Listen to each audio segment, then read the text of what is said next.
선생님들 안녕하세요. 선지학교 6월 넷째 주 시간입니다. 오늘 말씀 제목은 거짓말하지 않아요 라는 제목으로 사도행전 5장 1절에서 11절까지의 말씀을 우리가 이번 주에 함께 살펴보게 됩니다. 거짓말을 하지 않고 사시는 분들이 계실까요? 만약 거짓말을 하지 않고 산다고 말하면 그것도 거짓말이죠. 사람은 수도 없이 많은 거짓말을 하면서 살아갑니다. 그래서 이 거짓말하지 않아요 라는 제목이 참으로 부담되고 또 무거운 제목이 아닐 수가 없습니다. 사람은 언제부터 거짓말을 할까요? 제가 예전에 고등학교 때 어떤 글을 본 기억이 나서 찾아봤는데 딱 4세, 5세 무렵에 사람이 거짓말을 한다는 실험 결과가 있다고 합니다. 딱 우리 유아부 예꼬들 나이죠. 아이들을 데리고 한 실험을 했었는데 아이들에게 카드 뒷면을 뒤집어 놓고 이 카드가 무엇인지 맞추면 선물을 준다고 말하고 실험자는 아이만 둔 채 나간다고 합니다. 선물을 받고 싶은 욕심에 어린이들은 그 카드가 무엇인지 실험자가 나간 사이에 몰래 확인을 하는데 실험자가 다시 돌아와서 아이들에게 그 카드를 봤냐, 확인했냐고 물어보면 3살까지의 어린이들은 자신들이 규칙을 위반했다는 사실을 실토한다고 합니다. 그런데 4세, 5세 아이들부터는 보지 않았다고 거짓말을 한다고 합니다. 사람은 기본적인 인지 기능이 발달하면 거짓말하는 것이 가능해집니다. 그리고 사람이 성장할수록 뇌에서 고등 인지 기관을 담당하는 부분이 발달하는데 이를 통해 더욱 정교하고 치밀한 거짓말을 할 수 있어진다고 합니다. 사실 본문인 아나니아와 삽비라의 이야기를 보면 인간이 거짓말을 안 하고 살 수가 없는데 거짓말을 자연스럽게 하는 사람인데 하나님께서 좀 너무하시네, 좀 봐주시지 이런 생각을 할 수 있습니다. 우리 역시 하나님 앞에서 떳떳하지 못하고 부끄러운 모습이 많기 때문이죠.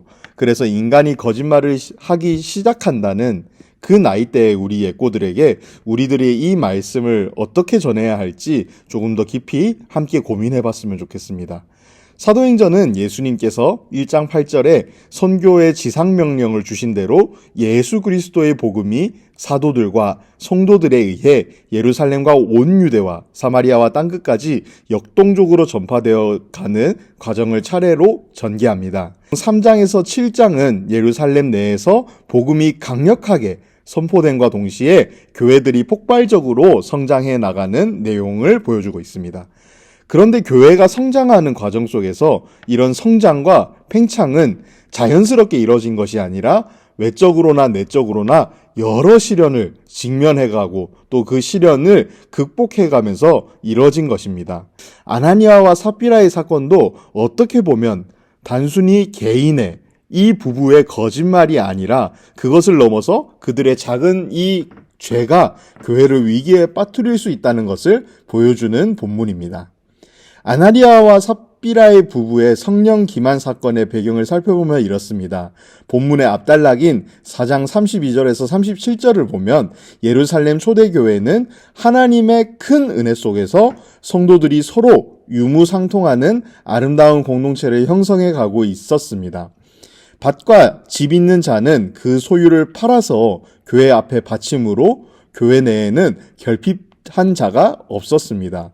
바나바와 같은 사람은 이와 같은 모범적인 구제로서 교회에 큰 덕을 세웠습니다. 아나니아와 삽비라 부부 역시도 그 소유를 팔아서 헌금을 했습니다. 여기까지는 참으로 아름다운 모습이고 칭찬받아야 마땅한 모습이죠. 그런데 그들은 그 소유의 얼마를 감추고서 마치 전부를 드린 것처럼 거짓말을 했습니다. 이에 사도 베드로가 이들 부부의 거짓말을 책망하자 부부가 차례로 벌을 받아 죽임을 당한 것입니다. 앞서 말씀드린 대로 만약 우리가 이 말씀을 제대로 이해하지 못한다면 하나님께서 아나니아와 삽비라 부부를 너무 혹독하게 심판한 것은 아닌지 의문을 가지고 싶습니다. 그 과정이야 어쨌든 교회를 위해 봉사하고 헌금했던 이 두 사람이 갑작스럽게 죽음을 당했다는 것은 성도들에게도 큰 혼란을 줄 수 있습니다.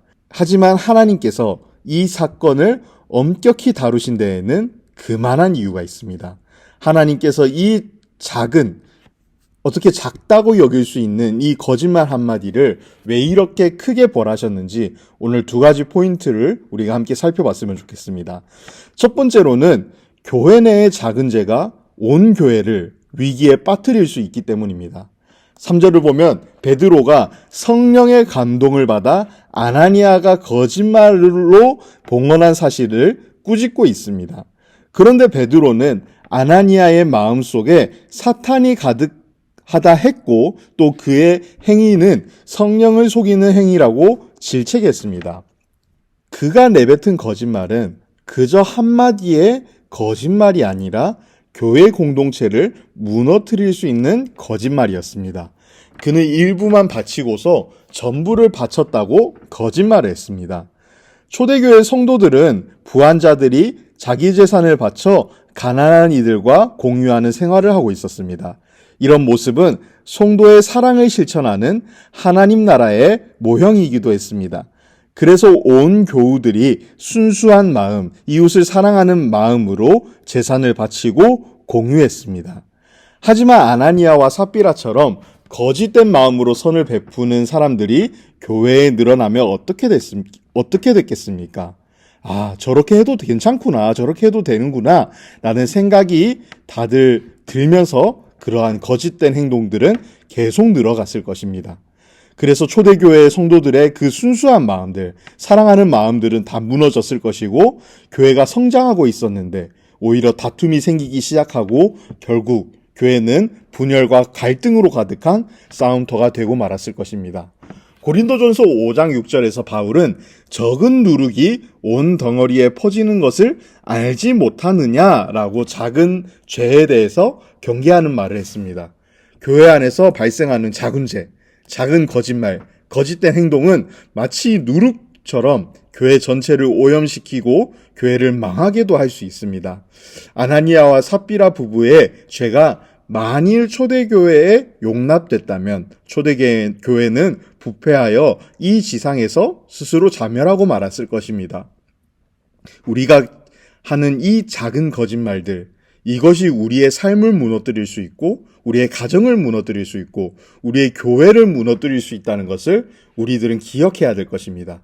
그래서 우리 예꼬들에게도 이 거짓말 한마디가 얼마나 큰 죄가 되는지 우리 선생님들께서 가르쳐 주셨으면 좋겠습니다. 두 번째로 우리가 기억해야 되는 것은 하나님께서 주신 자유로 죄를 범하는 어리석음을 피해야 합니다. 4절에서 베드로는 아나니아에게 그가 한 행위가 얼마나 악한 일인지 꾸짖습니다. 베드로는 그에게 그가 땅을 팔기도 전에 그 땅이 그의 것이었으며 땅을 판 후에도 땅을 판 값을 그의 임의대로 할 수 있었다고 합니다. 그러면서 왜 하나님께 거짓 봉헌을 했냐고 꾸짖었습니다. 많은 사람들이 생각한 것처럼 초대교회 성도들은 모두 다 자기 재산을 교회에 드린 것은 아니었습니다. 물론 자신의 재산의 모든 것을 드린 성도들도 있었겠지만 또 일부만 팔아서 교회에 드린 성도들도 있었습니다. 말하자면 초대교회는 어떤 이단들이나 사이비 종교들처럼 무조건 가진 것을 다 내놔라, 다 바쳐라 강요하지 않았습니다. 재산의 일부만 자원하여 바쳐도 그것을 용납하였고 또 사유재산을 지니고 있을 자유도 있었습니다. 그렇다면 베드로가 아나니아를 정죄한 이유는 무엇이었겠습니까? 그것은 밭을 판 값에 일부만 바쳐서 아나니아를 책망한 것이 아니라 일부를 바치고도 모든 것을 바쳤다고 한 거짓말을 했기 때문입니다. 아나니아는 명예욕에 사로잡혀서 재산을 팔았습니다. 그런데 팔고 보니까 그 재산이 아까워서 다 바치지는 못하고 일부만 바친 것입니다. 그래놓고 마치 다 바친 것처럼 거짓말을 한 것입니다. 우리는 이처럼 하나님께서 우리에게 주신 자유를 죄를 범하는 기회로 오용해서는 안 될 것입니다. 하나님은 우리를 자유의지를 가진 존재로 창조하셨고 또한 그리스도를 통하여서 우리에게 죽음으로부터 죄로부터 자유함을 얻도록 도와주셨습니다. 자유라는 것은 무조건 내 마음대로 행하는 자유가 아닙니다. 우리가 주님과 성령 안에서 얻은 자유는 하나님을 자유롭게 섬길 수 있는 자유임을 기억해야 합니다. 그리고 우리의 자유는 하나님과 이웃을 사랑하는 방향으로 선하게 사용되어야 합니다. 그것이 참 자유를 얻은 우리들과 옛고들이 행해야 하는 길인 줄 믿습니다. 자유를 아나니아와 같이 죄를 범하는 곳에 했으면 또다시 사탄과 세상의 종이 된다는 것을 명심하는 우리 유아부의 모든 가족들이 되었으면 좋겠습니다. 앞서 말씀드린 대로 거짓말하지 말아요. 우리 옛고들에게 가르치기에 참 스스로 돌아보면 무거운 주제인 것 같기도 하고 또 부담스러운 주제인 것 같기도 합니다. 하지만 이 본문을 통해서 살펴본 대로 하나님께서 주신 이 자유를 우리가 거짓을 행하는데, 거짓을 말하는데 사용하는 것이 아니라 정말 우리 하나님을 사랑하고 또 우리 이웃을 사랑하는데 사용할 수 있는 우리들이 되었으면 좋겠습니다. 또 이 거짓말이라는 작은 죄도 정말 우리의 삶과 우리의 교회를 무너뜨릴 수 있는 큰 죄가 될 수 있다는 사실을 명심하는 우리들이 되었으면 좋겠습니다. 우리 함께 기도함으로 마무리하겠습니다. 하나님 아버지 감사합니다. 우리에게 자유를 주셔서 정말 하나님을 마음껏 사랑할 수 있고 교회를 섬길 수 있는 자유를 주심에 감사드립니다. 하지만 하나님, 우리는 부족하고 연약하여서 아직도 입에 거짓을 담고 살기도 하고 있고 하나님 앞에 참으로 부끄러운 모습으로 살고 있기도 합니다. 하나님, 부족한 우리들의 마음을 붙잡아 주셔서 이 거짓된 말들과 행동이 얼마나 큰 죄가 될 수 있다는 것을 우리가 깨닫고 또 정말 우리의 입을 우리가 주관할 수 없지만 하나님께서 주관하셔서 거짓이 흘러나오지 않도록 주여 도와주시옵소서. 아버지께서 우리 유아부의 모든 가족들의 마음을 감찰하시사 거짓이 흘러나오는 것이 아니라 사랑이 흘러나오는 우리의 마음과 우리의 입이 될 수 있도록 주여 도와주시옵소서. 예수님의 이름으로 기도드립니다. 아멘.